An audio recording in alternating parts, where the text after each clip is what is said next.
Good evening and welcome to Undaunted, bringing into the news untold stories. I am Star Smart.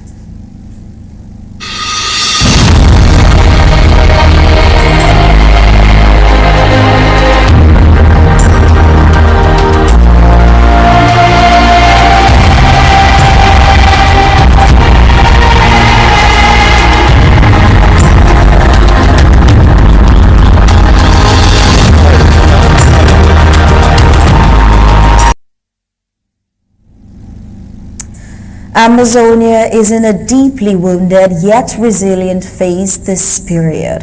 From the tears shed on war-torn streets in Bamenda to the quiet grief in our newsroom and in the broader sphere of Ambazonia leadership. This is a time marked by sorrow and reflection.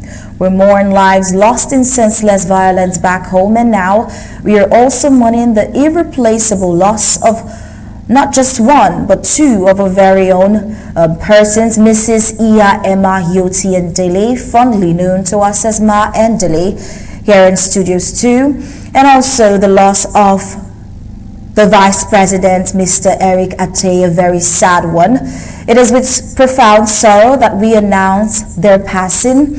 One of Ma Endeley on Sunday, and the Vice President, we got the news today.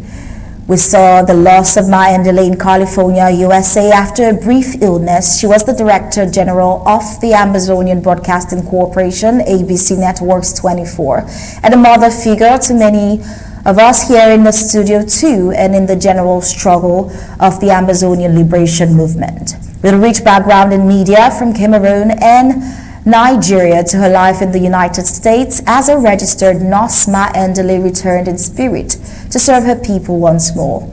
Though retired, she spent the last 4 years of her life building the very platform called Ambazonian Broadcasting Corporation, not just to inform, but to give Ambazonians a voice in a world that often refuses to listen. Her commitment was unwavering, her passion undeniable, and she believed fiercely in the power of storytelling, even amid conflict, and her legacy will echo in every broadcast that we share from this day forward. We also see the late Vice President, Mr. Eric Ateh, who has been so instrumental in the struggle, the second in charge and the Commander-in-Chief, the second Commander-in-Chief for the entire Ambazonia and the struggle for liberation. A remarkable phenomenon he has been in the entire struggle, and this is indeed a painful moment for all of us here on Undaunted and the entire Ambazonia. But then their light will remain our guide. We're going to say good evening again and welcome to Undaunted. Let's get started.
To the headlines in Ambazonia today: tragedies in Bamenda. Striking on Father's Day as church leader loses his life to a gunfire in Bamenda on Sunday, June 15th. We also see in the news today as another Bamenda digital Façade posing Biya's election ploy. Also, the Ambazonian State Army from Bui County destroying a Colonial Army armored vehicle in a daring attack, same June 15th. We also see the controversy growing over Wheat Crew's monument and claims of racial targeting in South Africa on the African scene. And on the foreign scene, Trump arrives in Canada for the G7 summit, escalating the Israel-Iran tensions. Let's get the full briefings of Undaunted.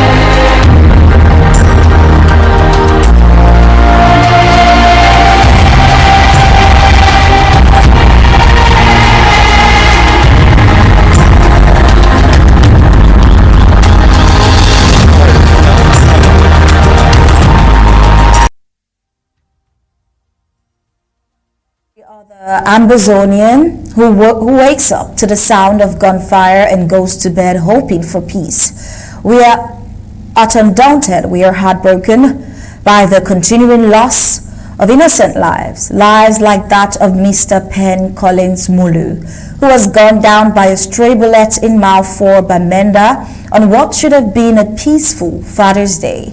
Mr. Penn, in his mid-50s, had just finished leading worship at Jordan Baptist Church, dressed in his CBC Men's Department uniform, lifting his voice in praise and fellowship. But hours later, his voice was silenced forever, sadly. According to family members, the father, a native of Santa, had briefly stepped out to buy something from a nearby junction store when gunshots rang out. He ran back into the shop for cover, but tragically, a stray bullet found him there, piercing his chest and cutting short a life filled with service and love. Despite emergency efforts at the Bamenda Regional Hospital, Mr. Penn could not be saved. His passing has left a gaping hole in the hearts of his loved ones, his congregation, and the entire Mile 4 community. Now, this is not just a news story. It is a cry from a bleeding land.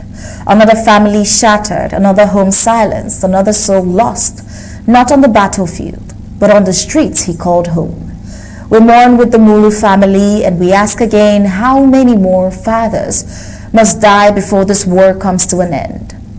Still in Bamenda, in a country where war has become the air people breathe, the streets of Bamenda again turned into scenes of horror as a young woman was critically injured during gunfire in the Nkwene region, the Nkwene area of the Midland Zone. Now, this happened just 2 days before another civilian, Mr. Penn Mulu, lost his life under similar circumstances. Details remain unclear, but eyewitnesses confirm that sporadic gunshots erupted, sending residents fleeing for cover. At least one person was reported dead during this attack, while the injured woman is now fighting for her life, one of many caught in the merciless crossfire of a war that has spiraled beyond reason. It is no longer just a conflict between state forces and pro-independence fighters. What we're witnessing now is a breakdown of safety, where armed individuals, some with no clear cause, take advantage of the chaos, the ongoing war to unleash terror on the very people of the same nation.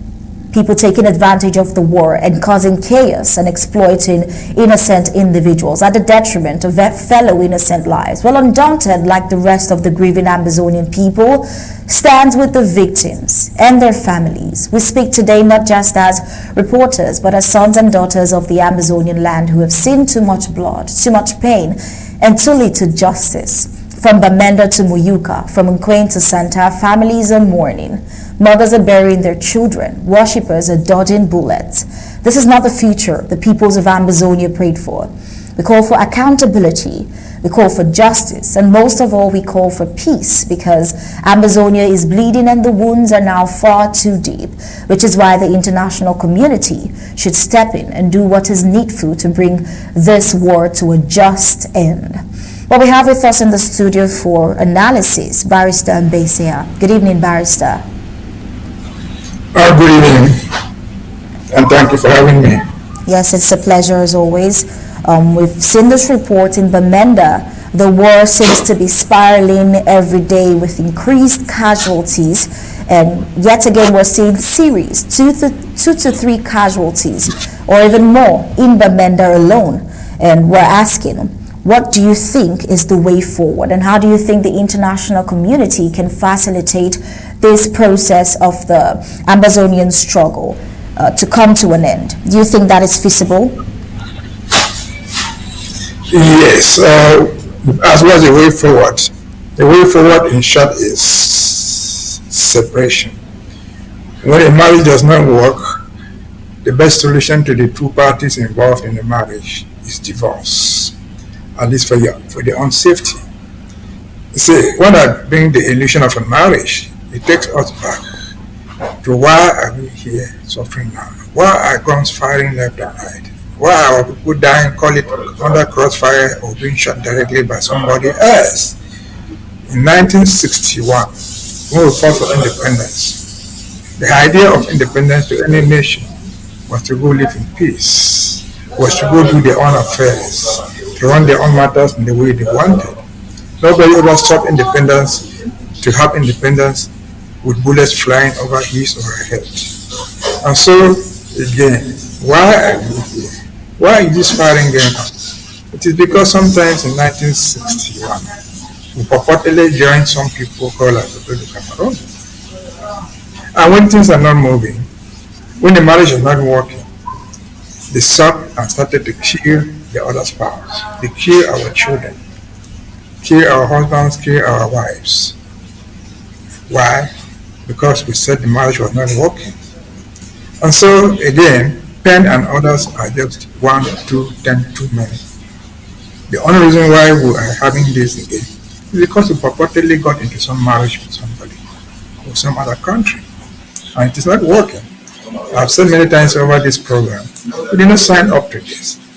Should the international community help us? Of course they should. If they cannot help us, we'll fight until we die. We'll fight alone. We'll do it alone, hoping that reasonable people will help us. Because even as reasonable neighbors, if you find a couple fighting, tearing themselves in the house, reasonable neighbors will break down the doors to separate the fight. Otherwise, one of the couples might die. Otherwise, the children of that issue will be killed because of the fighting. Again, why are we going through this? We do not seek independence to sit under the bullets of the gun. We did not look for independence to seek the occupation of our villages, our towns, our houses by military people. That is not independence. That was not what anybody will ever sign up for. And therefore, the best way forward is permanent separation. As Cardinal Tumi said in his survey, what do people want? People wanted absolute independence, absolute separation. That's the only thing that will save us. That's the only thing that will spare them, our enemies. Because they too are dying. What are they dying for? Dying to colonize the people who don't want it. Dying to keep a wife who cannot remain in their house. That is just wrong. That is not human. And so, again, the best way forward is separation, while we count on the international community as honest observers, as sympathetic human beings. We should wait to support our cause. For the sake of humanity, let this thing end and everybody goes his or her own way. Over to you.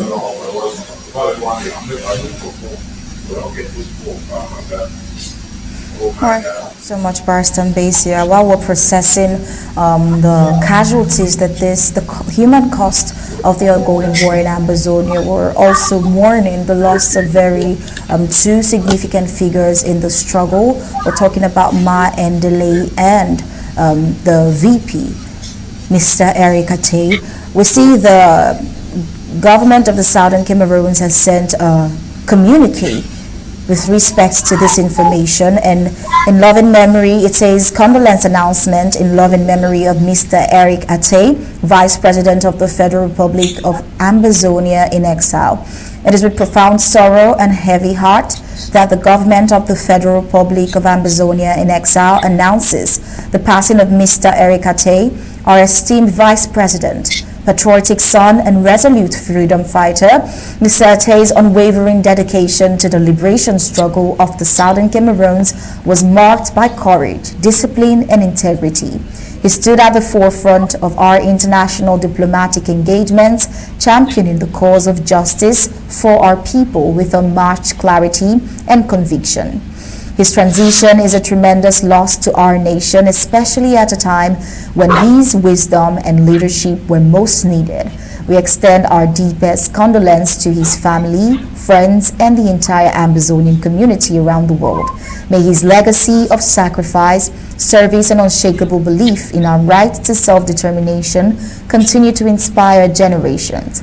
Rest in power, Mr. Vice President. Sincerely, Dr. Martin Mungwa, the Secretary of State for Communications and IT. Well, that is not all. We also have another condolence message for that of Biya Endeley, our ABC TV director. It's in loving memory of Biya Endeley, Director General of ABC Networks 24. It is with deep sadness that ABC 24 Global Media Network announces the homegoing of our beloved Director General Biya Endeley on June 15th. A towering matriarch, principled communicator, and unflinching mother of the Ambazonian liberation struggle, Biya served with distinction as the founding voice behind ABC 24's vision to inform, inspire, and mobilize Ambazonians across the globe. Her wisdom, spiritual strength, and unyielding commitment to truth in journalism uplifted a generation of freedom-loving Southern Cameroonians. Her passing leaves a void not only in the media landscape but in the hearts of all who knew her as a symbol of integrity and motherly leadership. We extend heartfelt condolences to her family, her colleagues at ABC 24, and the worldwide Ambazonian community mourning this great loss. Farewell, Biya. Your light shines on. Sincerely, Dr. Martin Mungwa, Secretary of State, Communications and IT. Barrister Mbeseha. Looking at this critical moment where we're losing to patriots, not just any, but who have been instrumental to the cause of Ambazonia's freedom. What are the words you have to say to Ambazonians as a form of encouragement, and what do you think this might mean for the struggle in general? Barrister Mbeseha. Well, I don't know whether I have the courage to say anything. But since you give me the opportunity, I will try to say it. The passing of these two giants is too emotional, very, very emotional for us to carry. It's a big burden, the burden of liberation. We don't know why God has done this to us, that we will lose two giants within a space of 1 day, 2 days, and 2 hours. That is too much for us to bear. But is this news? Is this new? No.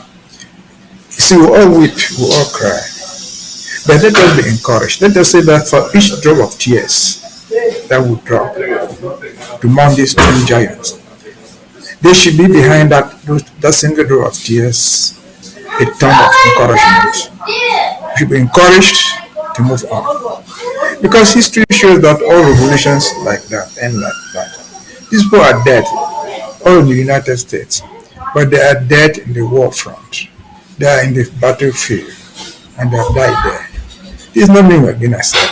Ours is not the first. Let us go back to the Bible and look for the first revolution that ever existed and succeeded. Remember the story of the movement of the Israelites, called them the Jews, from Egypt to the Promised Land. Do you know where the Promised Land was?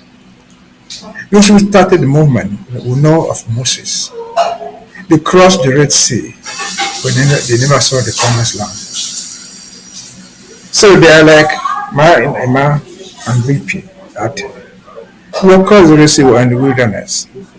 They have not seen the Promised Land, but we shall get to the Promised Land, because we believe wherever they rest, they will not forget where they ended. They ended up in the wilderness. They ended in the desert, struggling to free themselves, struggling to free their people, struggling to do what every human race like the Jews did when they left Egypt. And so it is very, very sad. We did not expect this to happen, but it has happened. Was it new? No, it was not predictable. Most people, very often people die during revolutions. The only thing that you don't know is who will die first or who will die last. We don't know the names, but people will fall. And I think that's why these two people are falling. That should not discourage us. We pray for their rest in peace. We pray for them to repose wherever they are. But let us take courage from what they did, from their strength, from the stamina they exerted in this struggle. They were untiring, they were unwavering. And so let us take that as the spirit of hope, as the spirit that pushes us forward, and pray that they did not die in vain, that they have died in a struggle that was worth, and it is still worth its hope. And so it's too bad for us, but again, it has happened. We have to be encouraged by their resilience to move on without them physically, but bear in mind that they are all spiritually wherever they find themselves. Over to you. The next report, we see that amidst all of this pain Ambazonia is facing, looking at what happened on June 15th, also looking at Endeley, the loss of Endeley, the loss of the VP, the Vice President, Mr. Ateh as well. The Ambazonian State Army still remains resilient in their ambition to keep the colonial invaders out of Ambazonia's border. Well, in a bold and strategic operation, the Ambazonian State Army, Bui County Unit, successfully destroyed a Colonial Army armored vehicle on Sunday, June 15th. This daring attack showcases the military prowess and determination of the Ambazonian State Army in their ongoing struggle. The details surrounding the operation, including the location and the impact on the Colonial Army's operations, are still emerging. However, this development is likely to have significant implications for the zone.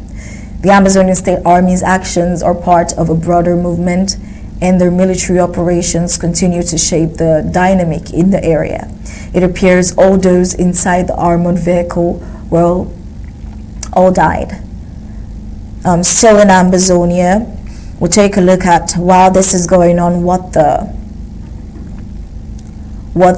colonial stooges are doing in Ambazonia. But before we get into that, let's hear a thought Barrister Mbeseha. Looking at the ASA still thriving in keeping the Colonial Army off of Ambazonia's territory. I mean, it's all going on. What are your remarks about this very particular report? Yeah, it is not that ASAs are still struggling now. They are struggling. The point is this: in every struggle, we are not going to win every battle, every war front. The whole Ambazonia is a war front. And I've had the opportunity to say this before. The Republic of Cameroon, my way find is Waterloo in Bui. That will be the end of the battle, the end of the struggle. Because they cannot sustain all the losses by themselves. It is a warning sign to them that Ambazonia is unbeatable, very, very unbeatable. No matter the power of an occupation army, they always end up being defeated. There are two examples. I don't know any military force in the world which is better than the one of the Americans, but they did not succeed in capturing Afghanistan. They occupied Afghanistan for years, and they packed and left. There's another mighty power that we all know very well is Russia. They occupied Afghanistan for years. Afghanistan has nothing. They had only spears and bears, and they packed and left. And we've not forgotten about Israel. Israel occupied southern Sudan with all the might that they have, with the bombs and the shells and the nuclear weapons. After 20 years, they were forced to pack out and leave. And so this is what fighting is all about. We should be encouraged and pray for those in need. And that will turn out again, as I've said, to be the Waterloo. That's the last battle of the enemy. When they would have lost most of their towns, when they would have lost their valuable personnel, from the foot soldiers to the colonels and to the generals, they would then have realized that they ventured into an unwinnable war They declared the war on us and promised that it would end in 2 weeks. We are now 9 years into it. We have not yet surrendered. They are looking for ways to escape. And so, congratulations to Bui. Congratulations to those who support Bui in any form or shape. Because that's Ambazonian. Everybody is Bui. Ambazonian is Bui today. And so it does not be discouraged. What might not be going on in somewhere else. God has a plan for everything. We, I believe, will be the last fight, and the enemy will not pack out. Because the losses are unsustainable, economically, physically, and humanly. And so we are proud of Bui, we are proud of the struggle again. Like this war, we will not win. Even if you go and bring all the French military forces to join you, as predicted by Honorable Biya a number of years back, you will not win. And so winning is not an option for us. Defeat is not an option. Victory is the goal. So thank you, Bui, for doing what you've done. Pray for you to continue doing more for the sake of the liberation. Over to you. All right, thank you, Barrister Mbeseha. Now over to the political climate in Ambazonia. We're bringing back again to our minds in Bamenda, where the Colonial City Mayor Ploy, the recent installation of this large digital billboard, which sparked outrage amongst residents, and far from addressing the city's dire needs for basic services and road infrastructure, the initiative was widely perceived as a calculated move to establish a visible campaign platform for the 91-year-old power-gripping Colonial President Biya. Now, as large public gears up for the 2025 presidential elections, we see the city of Bamenda finding itself subjected to a new digital billboard. The digital billboard, which is a project championed by Colonial City Mayor Ploy, the well-known Colonial stooge. This development, presented by the mayor as a notable achievement, stands in opposition to the daily struggles of a population consistently vocal about the crumbling road networks and the persistent lack of essential services. This expensive digital display comes as neighboring La Republique prepares for its upcoming 2025 presidential elections. The nonagenarian president, at 92 years old, is expected by many to seek an 8th term in office if that is still possible. But then, despite widespread calls for a democratic transition by citizens in La Republique. Now, in this context, we see the billboard's appearance not as a mere urban beautification, but as a strategic political investment. Many in Bamenda view it as a thinly veiled attempt to project an image of progress and modernity. But then, those who look at it critically see that it continues to grapple with fundamental issues like unreliable electricity, limited internet access, impassable road, and a dysfunctional waste management system, and thereby bringing such a development. Only that development seems to be a sign of an intentional act to begin a political propaganda by feeding the people of Bamenda with what the colonial administration wants them to see. Well, Barrister Mbeseha, we've looked at this topic before. We'd just like you to look at this development with more Ambazonians starting to look at it from this angle. What would you think the people should do? What are your remarks about this particular development? Well, elections are not won by billboards. A billboard is a propaganda tool to win the minds of people, to get the vote of the people. A billboard per se cannot win an election. And so billboards have no meaning. If Biya had any reason to win an election, he would win. But he's lost the confidence of the people. Look at what happened in Bamenda. Yeah, the billboard might be standing there, but he's not going to win elections just by winning Bamenda. He's lost the confidence of the people. Look at what happened in Victoria just last weekend, when they're seeking to install Nalova as writing of the Central Committee. They have done everything. They spent their money, but nature fought the battle for them by cleaning up the place with rain. Even Alova also could not go near it. And so, again, we don't want to mingle up with the nonsense with the elections of Cameroon. Whoever is here, Cameroon, or anybody running for election there is not our problem. Our problem is with our own people pretending to be part of that system. They're putting a billboard in Bamenda or anywhere else. They're putting something in Victoria, anywhere in Ambazonian, in the pretext that they are campaigning for Cameroon. They are campaigning for an election to hold somewhere in a neighboring country. No, you did not. Bella, the pretext they are campaigning for a candidate in foreign elections. That is not acceptable. That's our problem. Now whether they elect Biya or not, he might be elected. That's not our problem. I've said it all the time. Come October, we'll have a president in Endeley. That president could be Biya or any other person from there, from that country. That guy should be prepared to meet us on the discussion table to end the crisis. Just as you have just said, the crisis are eating them as well. They are suffering the consequences of the war they declared war. And so we'll have to end it. Whoever comes to win the elections in October is sometimes in October. Whether it is Biya, we'll meet him.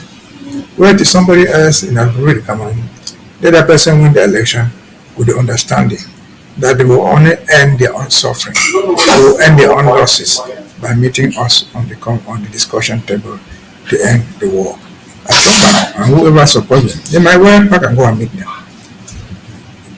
Come October next year, this year. When you don't go, they might need to regret the rest of their lives for being accomplices to the killings, to the deaths of their own brothers, cousins, mothers, and sisters through this blind support.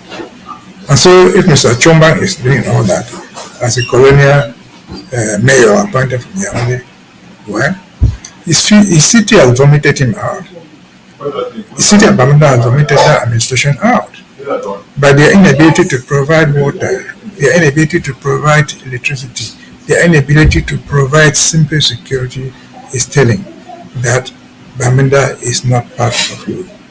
And so, having failed as a mayor, having failed when the President Biya came there and promised to dig the room road by himself, having failed when their master general, the French ambassador came there and promised to do all what they cannot provide, the only option left to say, the marriage is over.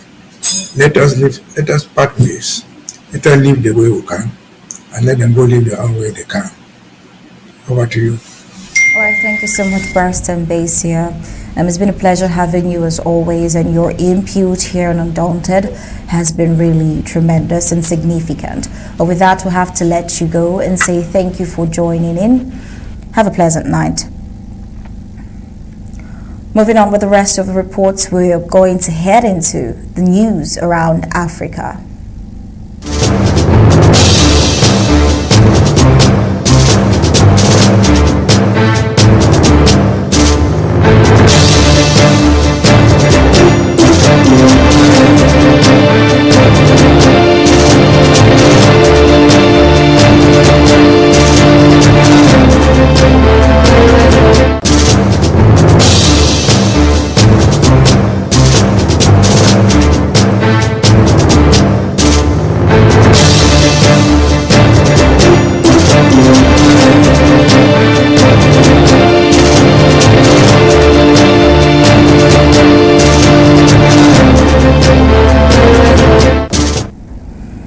Along the African scene, a hillside in Limpopo province, marked with nearly 3,000 white crosses, the Wheatcross Monument has become a flashpoint in a growing international controversy over farm violence in South Africa. The memorial honors white farmers killed over the past 30 years, but experts say it tells only part of the story. Now, while farm attacks remain a serious issue, research shows they affect victims of all races, contradicting claims that white farmers are being systematically targeted. Despite this, the narrative of racial targeting has been promoted by conservative voices abroad and amplified by high-profile figures including billionaire Elon Musk and the current U.S. President Donald Trump. Last month, Trump escalated the rhetoric by describing the violence as genocide, a term widely criticized by South African officials and analysts as inaccurate and inflammatory. Now, the data simply doesn't support claims of racial targeting, said Professor Thandi Mokoena, a criminologist at the University of Cape Town. Most attacks are economically motivated. Critics argue that while the monument commemorates real victims, it is increasingly used to push a distorted narrative that fuels racial tensions, both in South Africa and internationally. The South African government maintains that rural crime is a national issue, is not a racially driven crisis. As political debate intensifies, analysts warn that misrepresentation of rural violence risks deepening divisions in a country still grappling with inequality and historical trauma. Moving on to the news across the globe. We'll take a quick break and we'll head into it.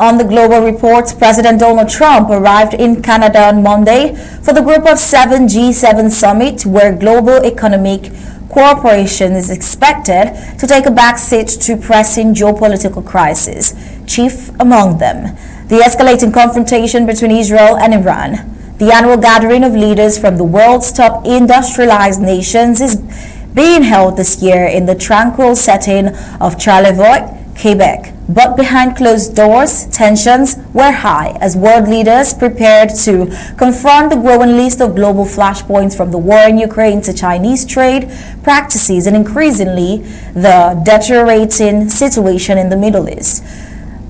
But take a listen at what Trump said during the G7.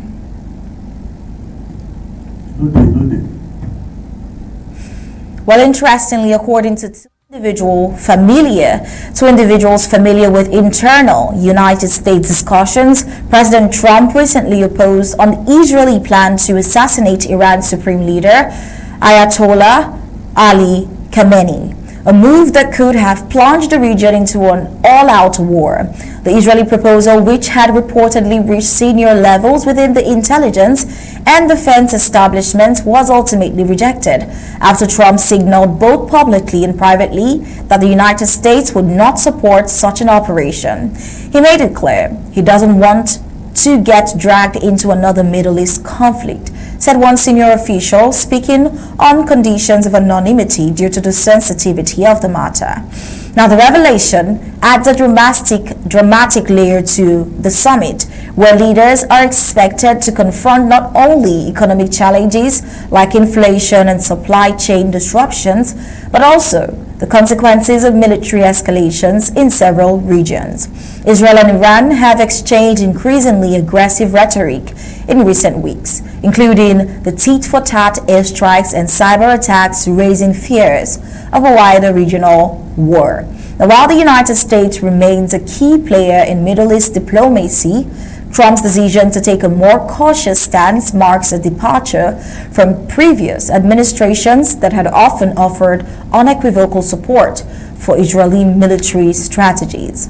Now, at the summit, Trump is expected to face pressure from both European allies and Canadian Prime Minister Justin Trudeau to outline a more definitive U.S. policy on Iran.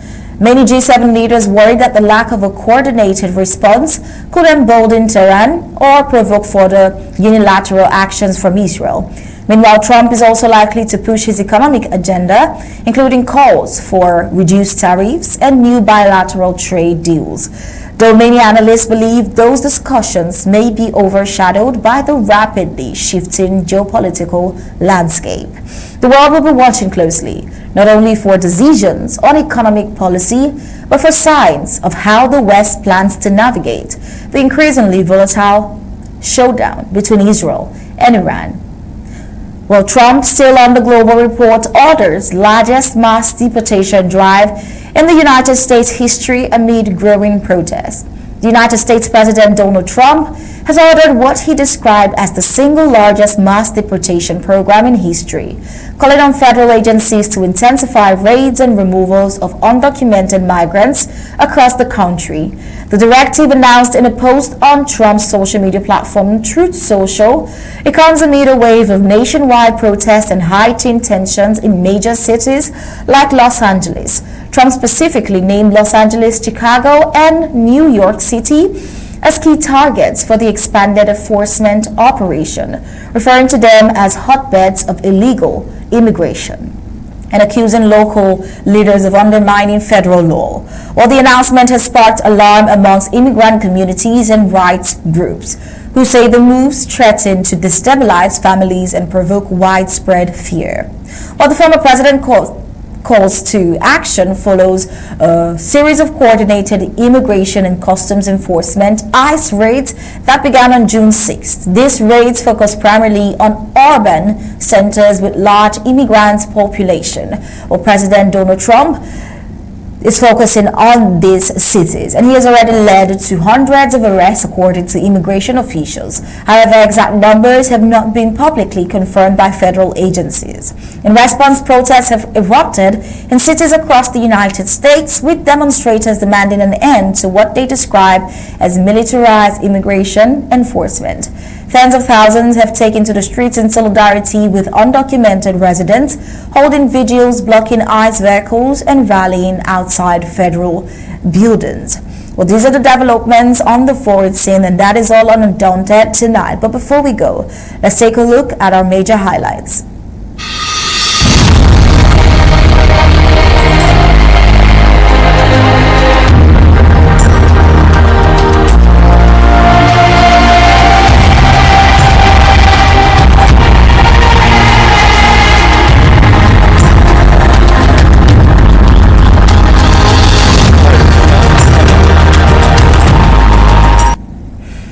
On Undaunted, we saw the sad days for Ambazonia beginning June 15th until now. Father's Day turned tragic as stray bullet kills worshipper in Bamenda, amongst other crises growing amid the ongoing war in Amazonia. Ambazonian state armies pulling through with Biya County units destroying a Colonial Army armored vehicle in a daring attack on Sunday, June 15th, as well as the loss of two giants in the Ambazonian struggle, Endeley and Vice President Mr. Ateh. We also see Bamenda's digital Façade poses Biya elections ploy. Controversy on the African scene grows over Wade Crew's monument and claims of racial targeting in South Africa. And on the global scene, Trump arrives in Canada for G7 summit, escalating Israel-Iran tensions. And that was it for tonight's Undaunted, bringing into the news untold stories. On behalf of the entire Undaunted, we say thank you for tuning in. We leave you with ABC Amba TV images. Good night and God bless you.